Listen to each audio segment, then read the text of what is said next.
السلام عليكم ورحمة الله وبركاته. أهلا وسهلا فيكم في حلقة جديدة وسلطنة جديدة.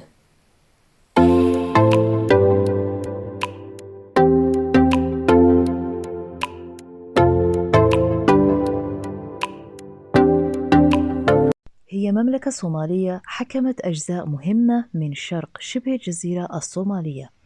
كانت ذات نظام حكم ملكي تعتمد على توريث العرش. امتلكت نظام سياسي أرستقراطي للدولة الحديثة، وحافظ ملوكها على شبكة تجارية قوية خارجية وداخلية. عاصمتها مدينة علولا، وأيضا كان لهم عاصمة موسمية هي مدينة برغال. تميزت المملكة ببناء القصور والحصون والقلاع بطريقة مميزة، وتعد اليوم من المعالم التاريخية النادرة والتي ما زالت أطلالها باقية.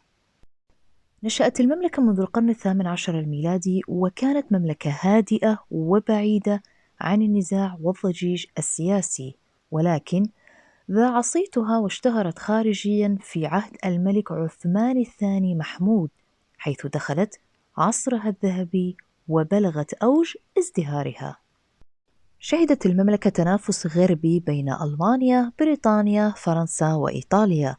لقبها الإنجليز ب The Desert Kingdom، والتي تعني المملكة الصحراوية، وكانت موقع عاصمتها في وسط الصحراء أحد أهم أسباب عدم سقوطها لفترة طويلة ومقاومتها للاستعمار، وكانت آخر القوى الصومالية وقوعا في يد الاحتلال الإيطالي في النهاية. اعتمد اقتصاد مملكة مجرتين على ضرائب داخلية كانت تفرض على التجار، وأيضا ضرائب خارجية تفرض على السفن العالمية، حيث تقع المملكة على طريق تجارة الحرير، أيضا تجارة اللؤلؤ. حافظت المملكة على أنشطة تجارية قوية مع الهند وشبه الجزيرة العربية، حيث يتم تصدير اللبان والمنتجات البحرية والنباتات العطرية والصبار والمواشي بجميع أنواعها، وكانت المملكة مكتفية اقتصادياً.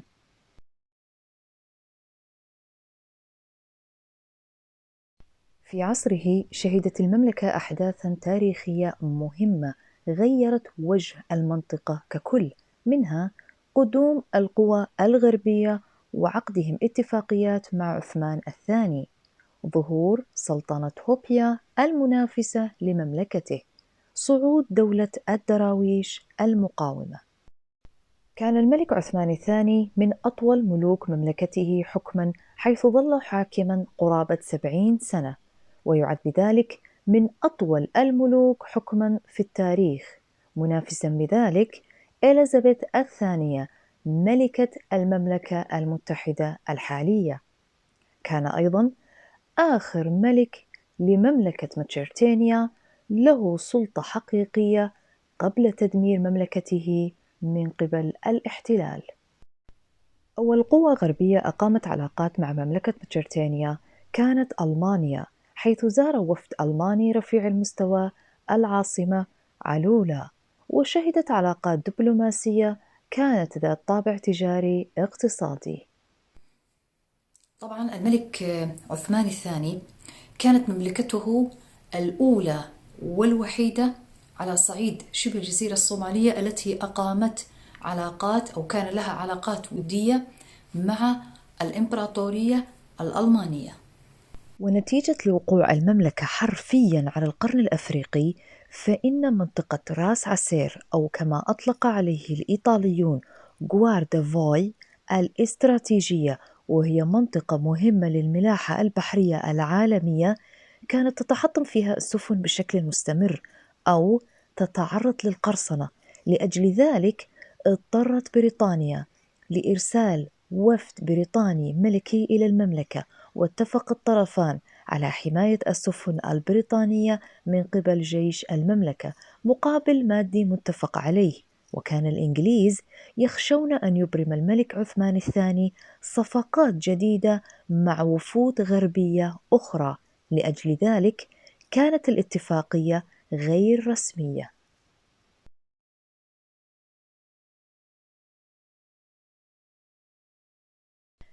بعد وفاة الملك محمود يوسف عثمان سنة 1860 ميلادي، حدث صراع على السلطة بين ابن الملك والوريث الشرعي للعرش عثمان الثاني وابن عمه يوسف علي كنديد، ودخلت المملكة في حالة حرب أهلية، حيث انتصر في النهاية عثمان الثاني وقام بنفي ابن عمه يوسف إلى اليمن.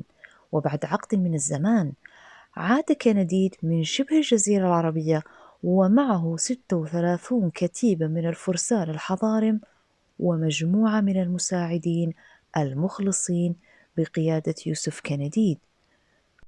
وصلت سفنهم ونزلوا في مدينة خوبيو الساحلية، حيث دخل إلى الميناء على أنه تاجر وبنى قلعة فيها ومباني على غرار مملكة ماتشرتينيا. أسس كنديد سلطنته سرًا لمدة 8 سنوات، وفي عام 1878 أعلن عن سلطنة هوبيو وأنه سلطان هوبيو السلطان يوسف بن علي كنديد، وذلك بعد أن بسط سيطرته في عدة مناطق شاسعة على امتداد الساحل وإلى الداخل أيضًا، وبذلك أصبح كنديد له حدود مشتركة مع مملكة ابن عمه عثمان الثاني. سلطنة هوبيو كانت مختلفة عن مملكة ماتشرتينيا من حيث جغرافيتها وأيضا السكان، حيث في مملكة ماتشرتينيا هناك تجانس واضح بين أبناء الشعب والملك نفسه، فهم من عشيرة واحدة. ولكن في سلطنة هوبيو الوضع مختلف، ومع ذلك استطاع يوسف كنديد بسط نفوذه في أجزاء مترامية الأطراف من شرق ووسط شبه الجزيرة الصومالية. أيضا حكم في ذلك الزمان أجزاء تعتبر اليوم ضمن حدود الدولة الإثيوبية، حيث مناطق لم يصل إليها حكم أبناء عشيرته من قبل.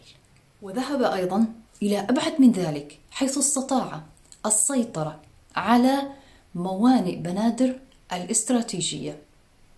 هناك أسباب تاريخية وجغرافية لعبت دورا كبيرا في بسط وتوسعة أراضي سلطنة هوبيو.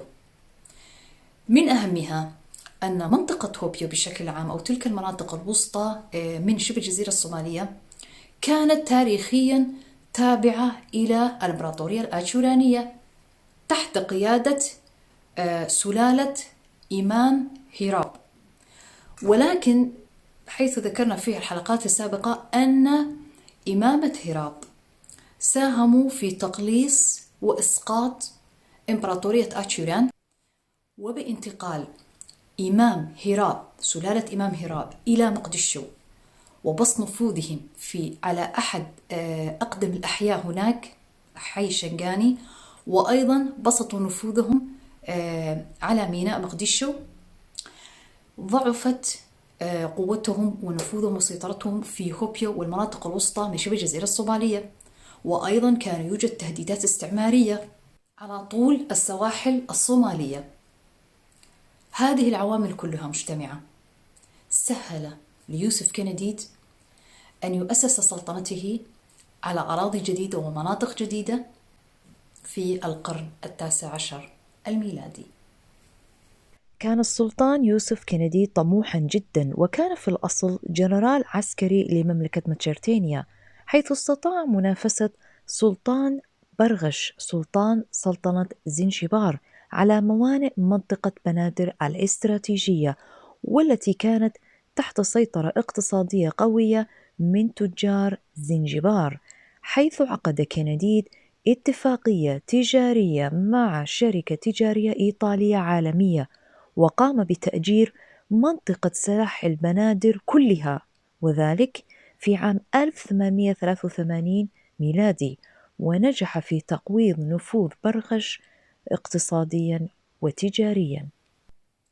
وكان ذلك بمثابة حرب باردة بين السلطان يوسف كنديد والسلطان برغش بن سعيد.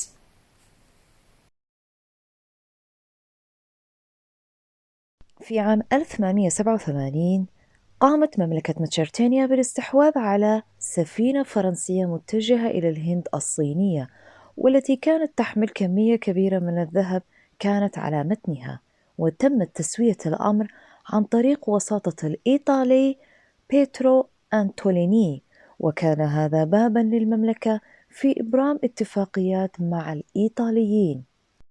وفي عام 1888 وتحديدا في ديسمبر وقع كنديد معاهدة حماية مع إيطاليا، ثم بعدها بشهور قليلة وقع الملك عثمان الثاني معاهدات حماية مع إيطاليا أيضا، وتحديدا في أبريل 1889.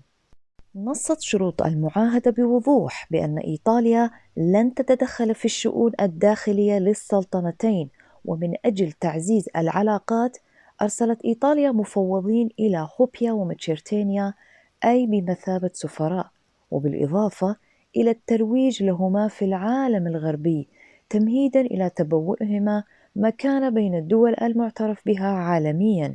وكان أيضا للسلاطين مطلق الحرية والتصرف السياسي والتجاري. كانت العلاقات متوترة بين سلطنة هوبيا ومملكة متشرتينيا، وتجسد بشكل فعلي في عام 1889 حينما دارت معركة بين متشرتينيا وهوبيا على أراضي منطقة نوغال. طبعا هذه الحروب أو هذا الحرب أضعفت قوة المملكة سياسيا واقتصاديا. شن الاحتلال حروبا على سلطنة هوبيا ومملكة المتشرتين، واعتمدت سياسة تدمير اقتصاد المملكة ونزع السلاح وإلغاء الاتفاقيات المبرمة وفرض السيطرة ولغة القوة على الأرض، وتم إسقاطهما في النهاية بعد مقاومة دامت لسنوات طويلة. مملكة متشرتينيا وسلطنة هوبيو بسقوطهما كانوا آخر قلاع الحكم الصومالي سقوطاً، وآخر قوة حقيقية ونفوذ للممالك والسلطنات الصومالية، وسقطت جميع أراضي شبه الجزيرة الصومالية بشكل كامل في ديسمبر سنة 1927 ميلادي. كان للسلطان يوسف كنديد العديد من الأبناء، أبرزهم عثمان بن يوسف، والذي كان شاعراً وكاتباً وكذلك قائد صومالي مرموق. ابتكر عثمان كتابة اللغة الصومالية عن طريق الأبجدية العثمانية، وكان بذلك أول من استطاع تدوين اللغة الصومالية لأول مرة في التاريخ، وكان ذلك بين عام 1920 إلى 1922 ميلادي. وتم إدخال هذه الأبجدية الجديدة إلى المدارس المحلية التابعة لسلطنة هوبيو آنذاك، ولكن عندما علم الإيطاليون بذلك قاموا بسجن عثمان كنديد ونفيه إلى مقدشو، وذلك خوفا من انتشار هذه الأبجدية الجديدة وتصبح كلغة كتابة مشفرة سرية بين الصوماليين يصعب وقتها على المستعمرين ترجمتها. ومن أبناء السلطان أيضا ابنه ووريث العرش السلطان علي يوسف، والذي قاد السلطنة بعد والده كآخر سلطان لسلطنة هوبيو. سلطنة هوبيو تعتبر من أقصر السلطنات حكما، ومع ذلك فلقد تركت بصمة تاريخية وجغرافية وثقافية.